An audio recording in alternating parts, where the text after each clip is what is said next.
paz do Senhor Jesus e seja com todos vocês. Que bom tê-los aqui mais uma vez no meu canal. Seja muito bem-vindo, seja muito bem-vinda. Espero que vocês estejam gostando do conteúdo que eu tenho preparado com muito amor e carinho para você. E hoje, dia 18 de junho de 2025, não poderia deixar passar batido os 114 anos da minha igreja, da Assembleia de Deus. Então, hoje nós comemoramos 114 anos das Assembleias de Deus aqui no Brasil. E eu vim contar um pouquinho sobre essa história de muita oração, de muito poder, de muito fogo do Espírito Santo, que eu tenho orgulho de pertencer há mais de 20 anos.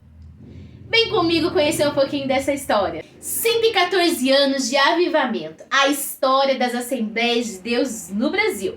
Hoje, então, dia 18 de junho de 2025, nós celebramos 114 anos de um dos maiores moveres espirituais da história do nosso país, o nascimento da Igreja Assembleia de Deus no Brasil.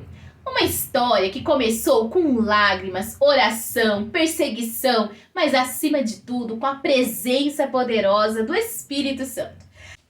A nossa história não começou aqui, ela começou do outro lado do mundo, lá em Los Angeles, na Califórnia, no ano de 1906.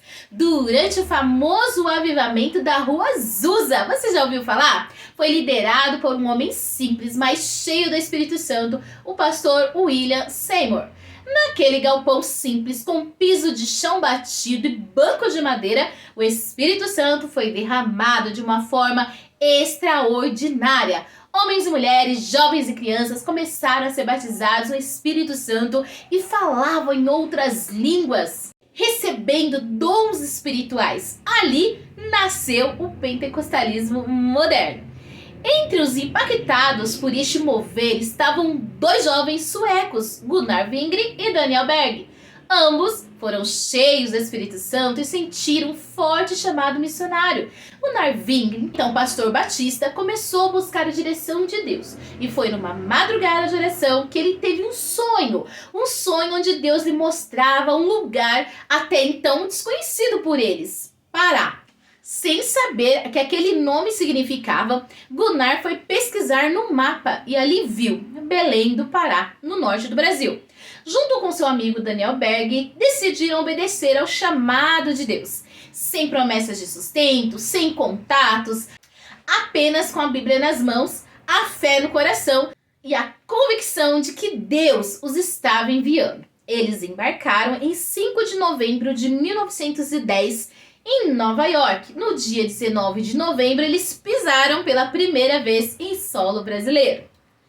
Ao chegar em Belém, foram recebidos pela Igreja Batista. Eles participavam dos cultos, ensinavam a Bíblia, mas logo começaram a compartilhar a doutrina pentecostal. A mensagem do batismo com o Espírito Santo, qual eles haviam recebido naquele momento maravilhoso lá nos Estados Unidos. O primeiro a ser impactado por essa pregação foi o próprio ambiente, que virou um ambiente de muita oração. Pequenos grupos começaram a se reunir e buscar mais de Deus. E aqui é um detalhe maravilhoso que eu preciso lembrar hoje.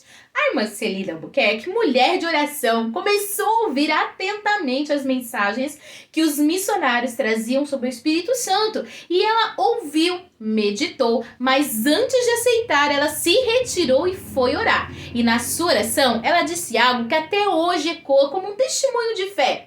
Senhor, se isso que esses homens estão pregando é mesmo verdadeiro, se o batismo do Espírito Santo é para mim, eu quero receber. E aí, meus queridos, o Deus Todo-Poderoso ouviu a sua oração e de uma forma maravilhosa, ela foi batizada com o Espírito Santo, com evidências de falar em línguas estranhas, se tornando a primeira pessoa brasileira a receber essa bênção em solo brasileiro.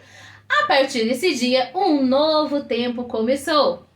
Outros irmãos também começaram a buscar o mesmo revestimento de poder, mas como sempre acontece com o mover de Deus, também vieram as perseguições. A liderança da Igreja Batista logo não aceitou essa nova doutrina pentecostal e os missionários foram convidados a se retirar da congregação. Mas o que parecia o fim era apenas o começo. No dia 18 de junho de 1911, exatamente nessa data que celebramos hoje, nascia oficialmente a obra futuramente chamada Assembleia de Deus. Mas a caminhada não foi fácil, eles enfrentaram desafios enormes. Daniel Berg assumiu o trabalho secular como caldeireiro numa indústria naval para sustentar a obra e garantir o sustento dos dois. Enquanto isso, Gunnar Wing dedicava-se integralmente à pregação, ao discipulado e aos cultos e ao aprendizado da língua portuguesa, já que ambos chegaram ao Brasil falando apenas o sueco e inglês. Dividiram o tempo entre trabalho manual e ministério, oração e evangelização, sustento e vocação. E assim a obra foi crescendo. Os cultos continuaram nas casas, nos quintais, nas ruas, com muita simplicidade, mas com muito poder. Curas começaram a acontecer, libertações, testemunhos de transformações de vida e o número de convertidos não parava de crescer. Logo, os batismos nas águas começaram, novas lideranças foram sendo formadas e o evangelho pentecostal começava a alcançar outros bairros, outras cidades e logo outros estados. Veio a primeira literatura evangélica, os primeiros jornais, o nascimento da CPAD, a Casa Publicadora das Assembleias de Deus, a organização das convenções, a formação dos primeiros obreiros. E é claro, a nossa amada harpa cristã, que desde então se tornou trilha sonora da nossa adoração.